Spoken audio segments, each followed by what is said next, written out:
अब हम बात करेंगे ईस्ट इंडिया कंपनी की औद्योगिक नीति कैसी रही और उसका भारत की अर्थव्यवस्था पर क्या प्रभाव पड़ा। तो ईस्ट इंडिया कंपनी का प्रमुख लक्ष्य भारत का आर्थिक शोषण करना था। इंग्लैंड में हुई औद्योगिक क्रांति के फलस्वरूप वहाँ की मिलों में कम कीमत पर अधिक कपड़ा उत्पादित होने लगा। सस्ती लागत का कपड़ा भारतीय बाजारों में बिखेर दिया गया। फलतः अंग्रेजी कपड़ों की प्रतियोगिता में भारतीय कपड़े नहीं टिक सके, जिससे भारत का वस्त्र उद्योग, भारतीय कृषि व्यवस्था में कई सुधार उन्होंने किए, जिसकी वजह से कृषि और यातायात के कई साधन, अकाल के प्रति उनकी अपनाई गई नीति, इन सभी के कारण भारतीय अर्थव्यवस्था में बड़ा व्यापक परिवर्तन आया। तो हम ईस्ट इंडिया कंपनी की जो भारत में औद्योगिक नीति अपनाई गई उसमें 5 पॉइंट के तहत हम बात करते हैं, जिसे समझने के दृष्टिकोण से कुछ आसानी रहेगी। तो सबसे पहले हम देखेंगे अंग्रेजों की कृषि संबंधी नीति कैसी रही, और दूसरा हम देखेंगे कंपनी की अकाल के प्रति कैसी नीति थी। फिर हम देखेंगे कंपनी के रेल निर्माण कार्य कैसे रहे, और उसके पश्चात यातायात के अन्य साधनों के बारे में बात करेंगे। तत्पश्चात मुद्रा व्यवस्था और बैंक की बात करेंगे। तो हम देखते हैं सबसे पहले अंग्रेजों की कृषि संबंधी नीति कैसी थी। अंग्रेजी शासन से पूर्व भारत में उद्योग व्यवस्था और कृषि व्यवस्था दोनों में संतुलन था। भारत तो कृषि प्रधान था ही, अतः 18वीं शताब्दी में भारत कृषि प्रधान देश होते हुए भी संपन्न था। किंतु अंग्रेज प्रशासकों ने ऐसी नीतियां अपनाई कि सिंचाई की अधिक सुविधाओं के बावजूद कृषि जीवन अस्त व्यस्त हो गया। इस परिवर्तित स्थिति के लिए ईस्ट इंडिया कंपनी की कृषि संबंधी नीतियां उत्तरदायी थी। मैंने अपने पिछले वीडियो में भू राजस्व व्यवस्था के अंतर्गत कृषि नीति के बारे में विस्तृत चर्चा की है। आप उसे वहां पर स्थायी बंदोबस्त, रैयतवाड़ी बंदोबस्त और महलवाड़ी बंदोबस्त के तहत देख सकते हैं, पढ़ सकते हैं। फिर हम बात करते हैं कि कंपनी की अकाल के प्रति कैसी नीति रही। तो भारत कृषि प्रधान देश होने के कारण सदैव मानसून के हाथ का खिलौना बना रहा। मानसून के असफल होने पर न केवल फसल खराब होती, बल्कि किसानों को अपने पशुधन और हल से भी वंचित होना पड़ता था। तालाबों का पानी सूख जाता था और इनके कीचड़ में नाना प्रकार के कीटाणु उत्पन्न हो जाते थे, जिसका परिणाम यह होता था कि लाखों लोगों की मृत्यु हो जाती। मुगल शासकों के समय यद्यपि भूमि का प्रबंध तो कर दिया गया था, किंतु अकाल की रक्षा से कोई स्थायी प्रबंध नहीं किया गया।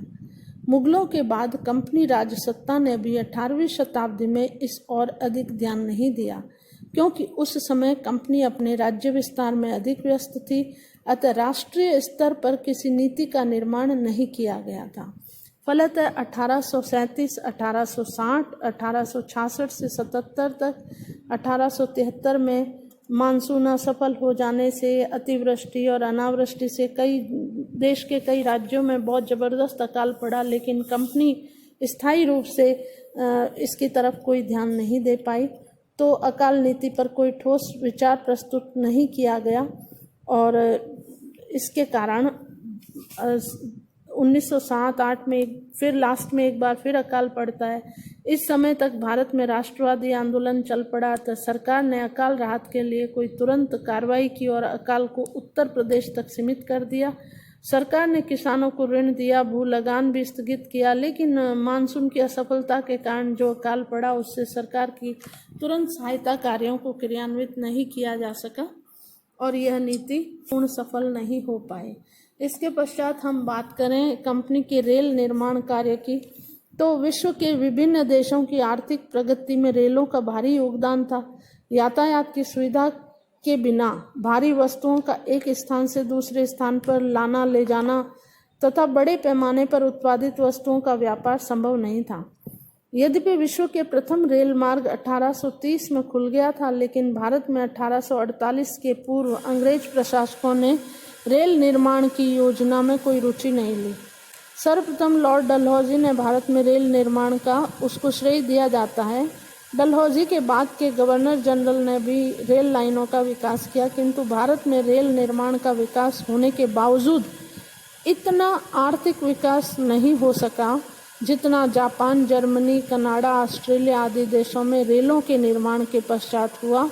इसके लिए अंग्रेजी रेल नीति मुख्य रूप से उत्तरदायी थी। हम बात करें यातायात के अन्य साधनों की, तो किसी भी देश के आर्थिक जीवन में यातायात के साधनों का विशेष महत्व रहता है। लॉर्ड विलियम बेंटिंग के समय तक अंग्रेजी सरकार ने इस ओर ध्यान नहीं दिया। सर्वप्रथम बेंटिंग के काल में कलकत्ता और उत्तरी प्रांतों को जोड़ने वाली सड़क के संबंध में योजना तैयार की गई, जिसे डलहौजी के काल में कार्यान्वित किया गया था।